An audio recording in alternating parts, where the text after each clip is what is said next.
তিতাবৰত উচ্চ শিক্ষিত পৰিয়ালে চৰকাৰী শিক্ষানুষ্ঠানলৈ উৎসৰ্গা কৰিলে আটকধুনীয়া বৃহৎ প্ৰেক্ষাগৃহ 40 লাখ টকা ব্যয় সাপেক্ষে নিৰ্মাণ প্ৰেক্ষাগৃহ পিতৃ মহেন্দ্ৰনাথ শইকীয়া আৰু মাতৃ সাহিত্য একাডেমী বঁটা বিজয়ী বসুন্ধৰা শইকীয়া সৌৰণী প্ৰেক্ষাগৃহৰ শুভাৰম্ভ শ্ৰী শ্ৰী কমলাবাৰী সত্ৰ উচ্চতৰ মাধ্যমিক বিদ্যালয়ত এটা আটকধুনীয়া বিশাল প্ৰেক্ষাগৃহ আনুষ্ঠানিকভাৱে শুভাৰম্ভ কৰে চিকিৎসক ডাক্তৰ গৌতম শইকীয়াই উল্লেখ্য যে শিক্ষানুষ্ঠানখনৰ 3গৰাকীকৈ শিক্ষাৰ্থীৰ বিগত বৰ্ষৰ চূড়ান্ত পৰীক্ষাত উন্নত ফলাফলৰ সুখত সুখী হৈ শইকীয়া পৰিয়ালে বিদ্যালয়খনলৈ উৎসৰ্গা কৰে প্ৰেক্ষাগৃহ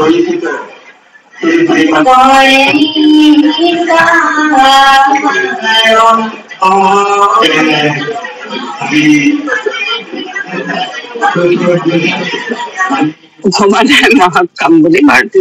আমি অকমান পাৰিলে তেনেকুৱা ল'ৰা ছোৱালীক সহায় কৰিব পাৰা বা যিটো দেখিবলৈ ল'ৰা ছোৱালীৰ সুবিধা হয় তেনেকুৱা এটা কাম কৰি আমি নিজেহে আচলতে খুব ভাল লাগিছে আমাৰ কাৰণ তেওঁলোকৰ কাৰণে এইটো এটা ডাঙৰ উপহাৰ হ'ল যিটো উপহাৰ মই ভাবো যিখিনি ল'ৰা ছোৱালী যি 3জন ল'ৰা ছোৱালী আমি লগ পাইছিলো তেওঁলোকৰ লগত কথা পাতি আমি গম পাইছিলো যে তেওঁলোকে পঢ়া শুনাত যথেষ্ট মন আছে তেখেতসকলে ইমান ডাঙৰ এটা মানে উপহাৰ আমাক দিছে আমি প্ৰথম অৱস্থাত ভবা নাছিলো যে এনেকুৱা এটা মানে ঘৰ আমাক দিব কিন্তু আজি আমি সঁচাকৈ যথেষ্ট আনন্দিত হৈছো আমাৰ